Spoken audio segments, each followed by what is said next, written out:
Das betrifft auch uns als Künstler sehr stark, weil in irgendeinem Moment überhaupt zweifelt man auch an der, ja, an der Kunst, an humanistischen überhaupt Werte.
Ich bin sehr froh, dass mein so wichtiges Bayreuther Debüt schon letztes Jahr gewesen war, weil dieses Jahr unter Umständen wäre es noch viel schwieriger geworden.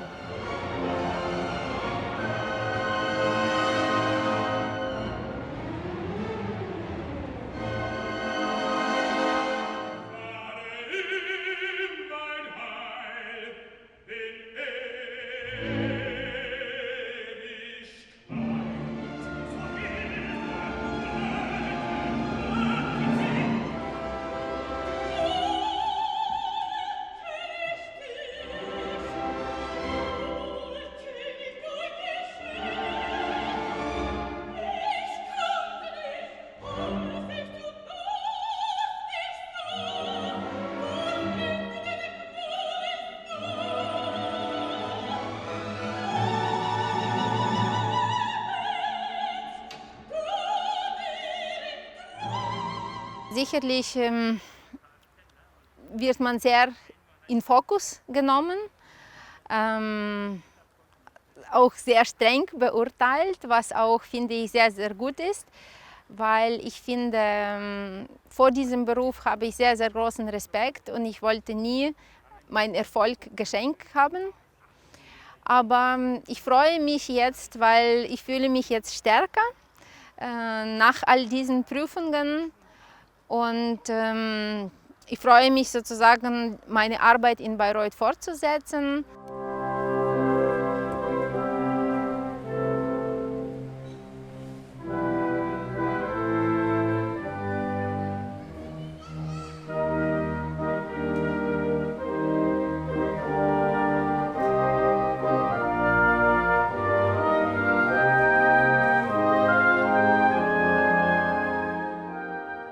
Ja, wahrscheinlich zieht das jetzt mit, weil überall in jedem Programm, wo ich dann irgendwo weiter dirigiere oder debütiere, wird mit erwähnt, dass es die erste Frau, die zum ersten Mal in Bayreuth, Bayreuther Geschichte dirigiert hat.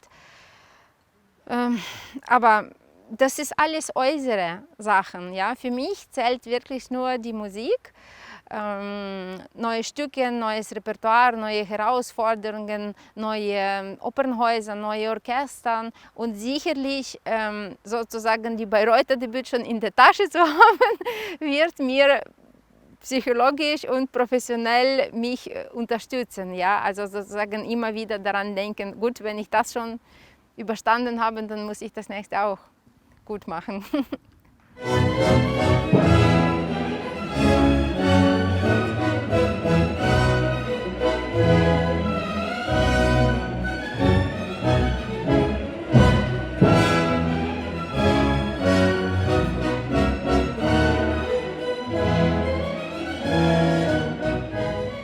Ich habe mich sehr gefreut, als ich in die erste Probe reinkam und viele Musiker haben mich angesprochen, Hand gedrückt, gesagt, wir freuen uns so sehr, dass wir auch dieses Jahr musizieren dürfen.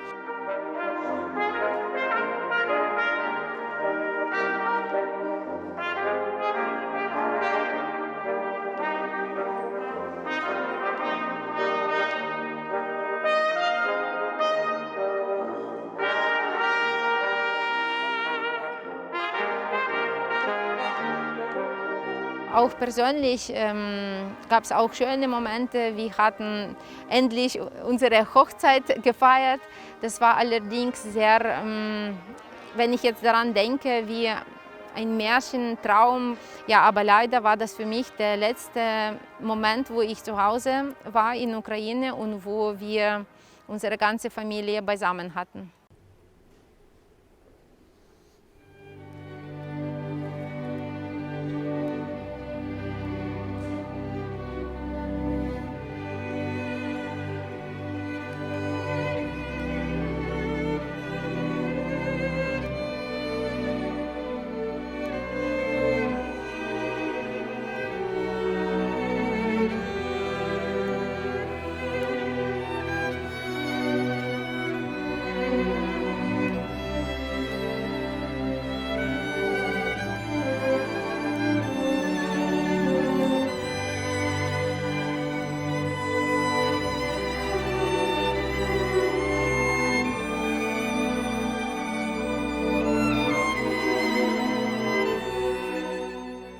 Das ist emotional sehr, sehr schwer und man sucht dann auch irgendwelche Erklärungen und dann, ich glaube, dass für mich ist auch hilfreich daran zu denken, dass auch im 18. und 19. Jahrhundert gab es Kriege und Revolutionen, aber trotzdem haben wir alle die großartigen Komponisten, die solche Werke in ihrer Tätigkeit solche Werke uns hinterlassen haben, die immer noch für uns jetzt relevant sind und die Idee der Menschenrettung, Menschheitsrettung gehabt hatten. На Зміїному, і їх там всіх взяли в полон, і він зараз в полоні. І ми зараз теж дуже багато організовуємо цих, куди саме передавати кошти, щоб дійсно ті кошти були використані в надійних цих, в корисних цілях. От, і ще так само мене дуже багато запитують про вас, кому потрібна допомога. In 2 Tagen habe ich dann ein Zoom organisiert mit Jugendorchester und das war schrecklich zu sehen. Also meine Musiker, also diese wunderbare, junge, talentierte Menschen, ja, die wir aus ganzer Ukraine in einem Orchester versammelt haben, mit denen wir 9. Beethoven in Graz gespielt haben, in Berlin bei Young Euro Classic debütiert, im Beethoven Festival Bonn, wo wir immer darüber gesprochen haben, wie wir Beethoven-Symphonie spielen, was das für ein Mensch war, welche Ideen, welche Feuer er hatte, die Gesellschaft zu ändern, neue Werte durchzusetzen. Diese Menschen, die immer bei Musik machen, mir direkt in die Augen geschaut haben, diese Menschen sind jetzt ausgesetzt, diese Brutalität, ja teilweise wirklich lebensbedroht, weil sehr viele sind auch aus Ostukraine. Diese Zoom-Call war für mich ein Schock zu sehen, ja, wie manche aus Bunkern, aus Keller telefoniert haben. Manche haben gesagt, wir können unsere Geige nicht mehr auspacken, weil vielleicht reicht dann wieder nicht mehr 5 Minuten, dass ich die wieder einpacke, weil jede 10 Minuten gibt es Sirene und Raketenangriff.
ich habe dann kurzfristig sehr viele neue Werke ukrainischer Komponisten in die Konzerte genommen.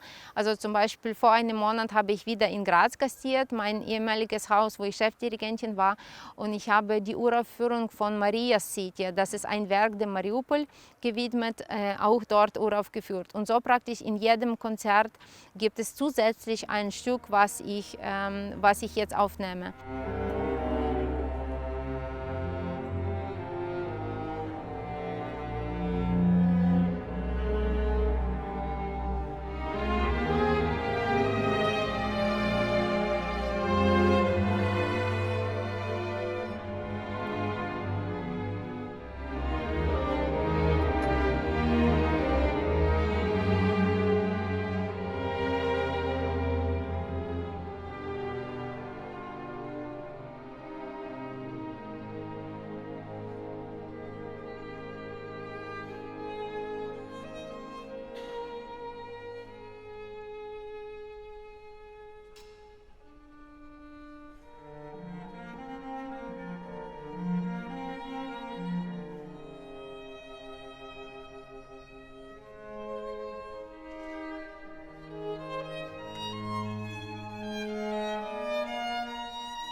Ich meine, ich mache auch nach meinen Kräften alles Mögliche, auch privat, auch in meinem Apartment in Lemberg wohnen jetzt 2 Flüchtlingsfamilien aus Kharkiv. Also die junge Frau hat sogar schon eine Tochter jetzt bekommen inzwischen. Und meine Eltern sind auch sehr aktiv. Bei uns zu Hause in Brody sind sogar 5 Familien aus Cherson mit ganz kleinen Kindern. Alle Väter sind im Militärdienst und die Mütter mit kleinen Kindern sind bei uns zu Hause. Mein Vater ist die ganze Zeit dort und zum Beispiel pflanzt mehr Gemüse in seinem Garten an, weil er sagt, dieses Winter wird sehr, sehr schwer sein, wenn wir diese ganze Gemüse und Getreide nicht brauchen, dann sicherlich werden sehr viele Leute sein, die an Hungergrenzen kommen.